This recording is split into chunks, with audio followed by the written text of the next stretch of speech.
Good afternoon, children. I have our Sunday school book reading today. And this one's called Tiny Baby Moses. Let's see what it has to say.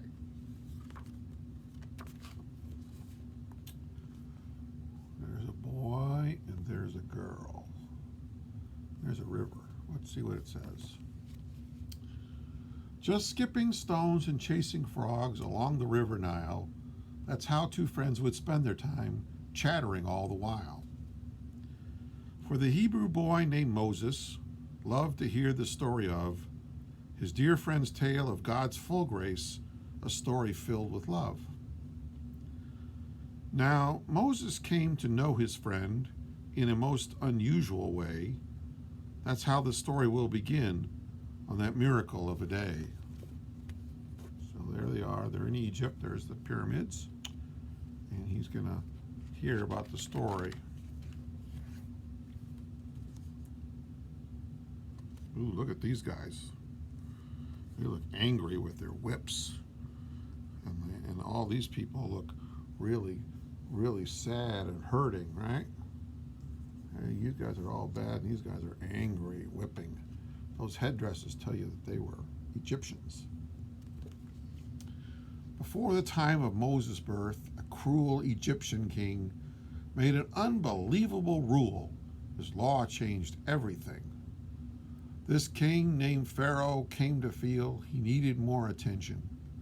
The Hebrew boys were much too strong, too many to even mention.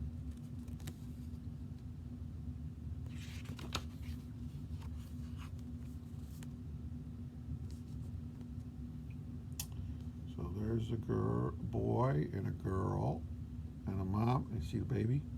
See what the baby's about. So Pharaoh chose to kill them all, each Hebrew baby son. But for the baby Moses, God's plan had just begun. Kill all the babies? That's not good.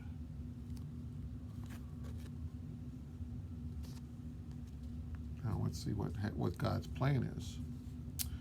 For 3 months after he was born, his mother hid him well. His brother Aaron, sister Miriam too, had promised not to tell. Then God showed them his daring plan. Shield Moses from Pharaoh's might. A basket for a hiding place to keep him out of sight. So they're going to hide the baby. They're going to put him in a basket. So the mom puts him in a basket. And there's big sister looking out the window trying to protect him. They tucked him in a basket warm, and then they said goodbye. God planned to save this little one while watching from on high. So now the baby's in the basket, but it's in a river. That's unusual.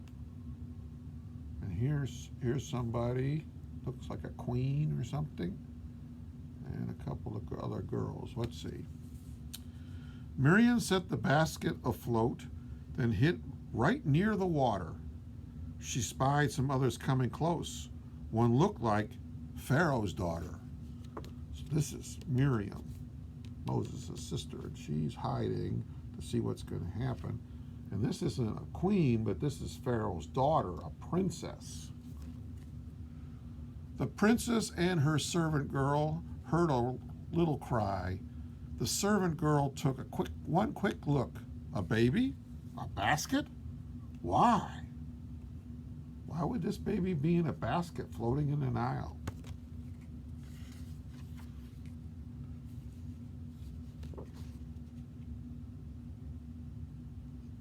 Here's Moses, he's growing up. God placed these friends in Moses' life when he needed them the most. Protection came from God above, Father, Son, and Holy Ghost. For though he was a Hebrew boy, the servant girl found out, the princess chose to spare his life, God's plan without a doubt. So putting in the basket was just part of God's plan, that the Moses would be found by this princess and be kept safe. The princess let his mother care for Moses a little while longer. Then in the palace he grew up, safer, wiser, stronger. So he lived with his mom for a while, but then he went and lived with the princess in the palace and got to be safe and secure living there in the palace.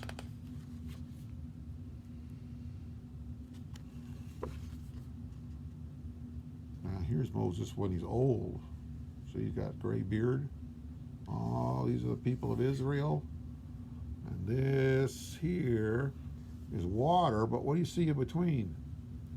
Dry ground. God makes the water split so the people can walk on dry ground. That's how God's plans work.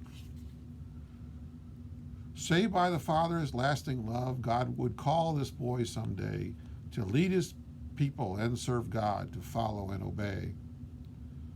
God saves us too through his dear Son. From sin we have been freed. Like Moses, we are also called to serve, obey, and lead. So Moses was called to serve and obey and to lead these people, and so are we. We're called to serve and obey, just like Jesus, who served and obeyed his Father. I encourage you to have a good week. The Lord be with you. Bye.